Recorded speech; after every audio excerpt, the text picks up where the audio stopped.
Akhirnya ya guys, kita update juga setelah seminggu kemarin ini sangat-sangat hektik dengan UTS. Jadi maaf rada lama. Kali ini pertama-tama gue bakal ngasih tau kalian, ini udah bulan Oktober, di mana udah mulai masuk bulan hujan. Tetap jaga kesehatan buat yang keluar rumah. Buat yang di rumah, ya mending gak usah keluar kalau emang gak ada kepentingan. Di rumah aja dan nonton video gue. Bercanda. Kali ini gue bakal ngasih sedikit rekomendasi untuk kalian yang gak suka nonton film series.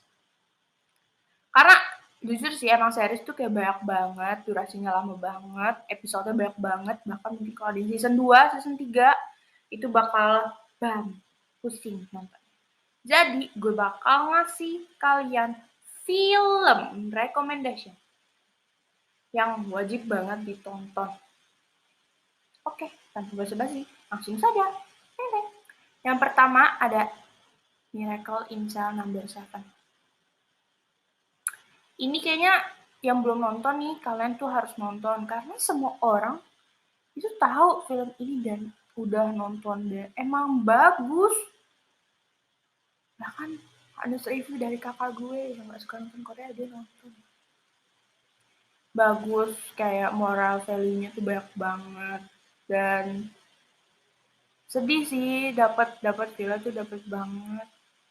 Kayak kok ada orang kayak gini gitu.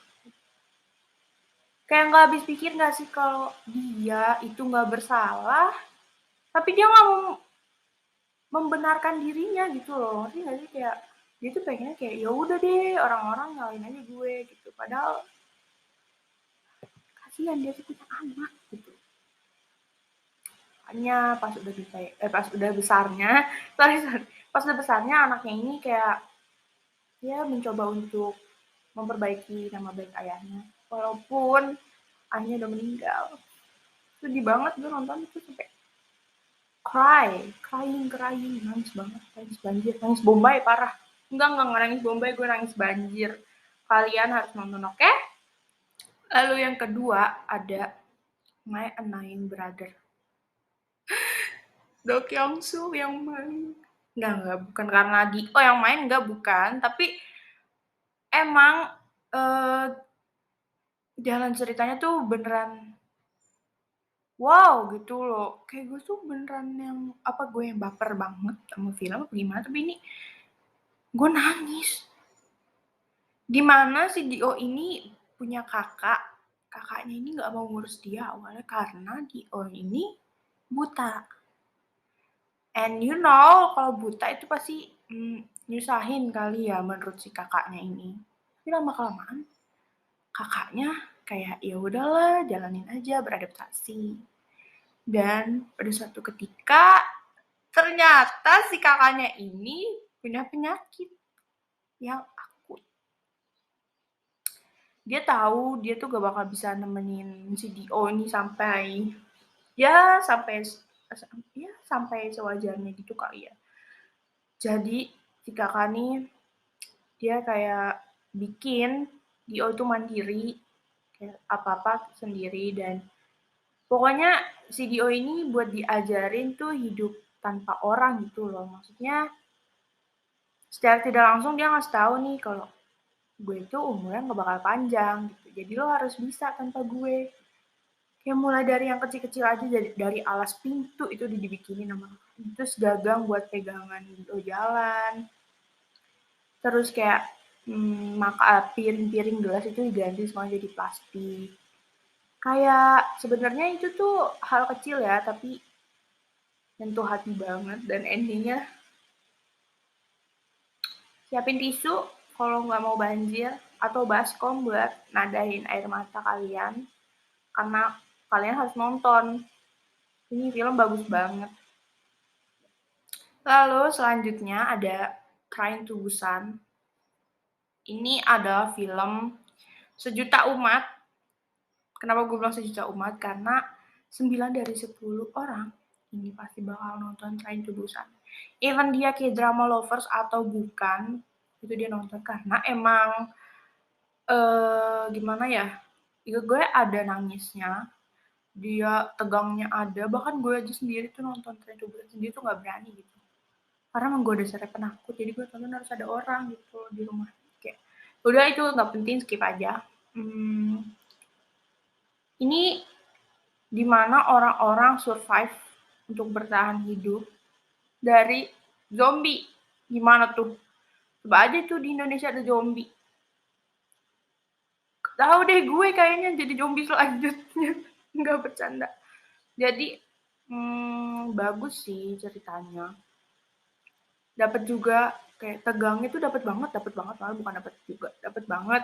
Sedihnya juga dapat, kayak endingnya tuh kayak, hah kok gini gitu. Gak sesuai, bukan gak sesuai sih, tapi kurang sesuai dengan ekspektasi gue. Karena gue adalah penonton yang menjunjung tinggi happy ending gitu ya. Karena kalau yang sedih-sedih tuh bosen. Jadi buat kalian yang penasaran, tonton aja, gak bakal nyesel. Dan maksudnya ini bukan Korea yang menye-menye, kalian harus tonton ini, oke? Yang terakhir, yang terakhir karena kita kali ini bakal sedikit aja untuk membahas film karena memang waktu gue nggak banyak. Oke, curhatnya nanti aja di akhir. Jadi yang terakhir ada The Box. The Box ini gue nonton tuh di bioskop bulan kapan ya? Beberapa bulan yang lalu pas bioskop udah dibuka dan walaupun ditutup lagi nggak apa-apa. Tapi aku tetap mematuhi protokol kesehatan kok, tenang. Duduknya pun berjarak, pakai masker. Ini film diperankan oleh Park Chan-young.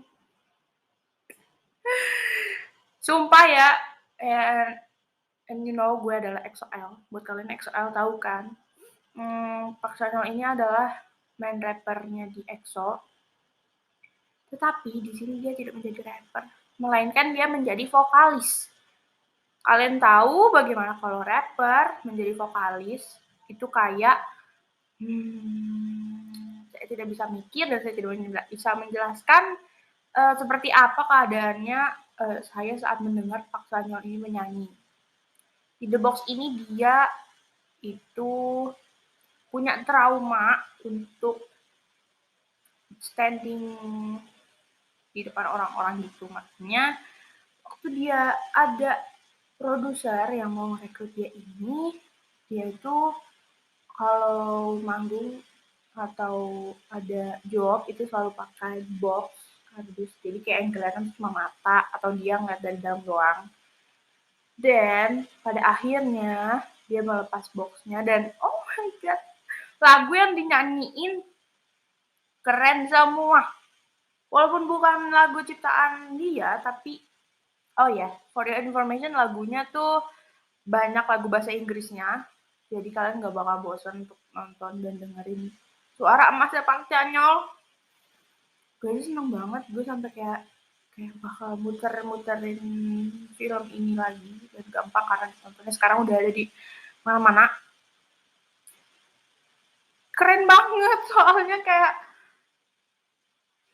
buat yang tahu gimana main rapper tiba-tiba jadi vokalis gitu loh, kayak apa tidak lemah jantung gue. Tapi bagus sih, kayak ini tuh jadi pelajaran buat kalian yang punya keterbatasan dalam terlibat di depan orang banyak, terlihat di depan orang banyak, itu bagus ini filmnya. Ya ada nilainya juga, nggak cuma karena faktanya tapi tetap ada moral value-nya juga. Gimana caranya kita buat survive, berjalan ke depan gitu loh, kayak nggak stuck di satu zona aja gitu. Pokoknya kalian harus nonton karena di situ ada Park Chan-young. Yeay. Thank you. Sorry karena pertemuan kita kali ini singkat banget. Dan gue bakal ngasih kalian next recommendation or kita bahas OST kali ya.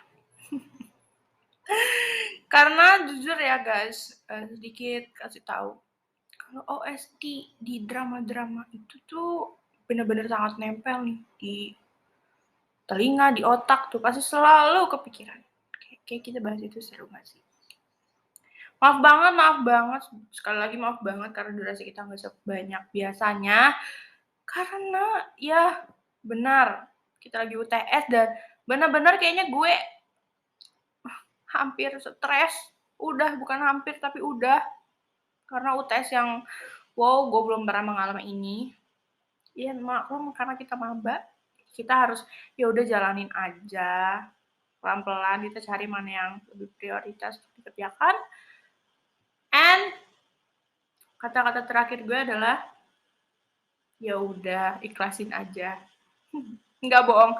Buat kalian tetap jaga kesehatan ya. Jangan lupa kalau keluar pakai masker, cuci tangan dan jaga protokol kesehatan lainnya. Jangan lupa bawa payung atau jas hujan karena bener-bener kayak hujannya tuh sekarang suka tiba-tiba hujan nih lagi panas banget tiba-tiba kayak langsung hujan terus banget. Oke, tunggu di next video. Thank you. 감사합니다. 안녕히 가세요.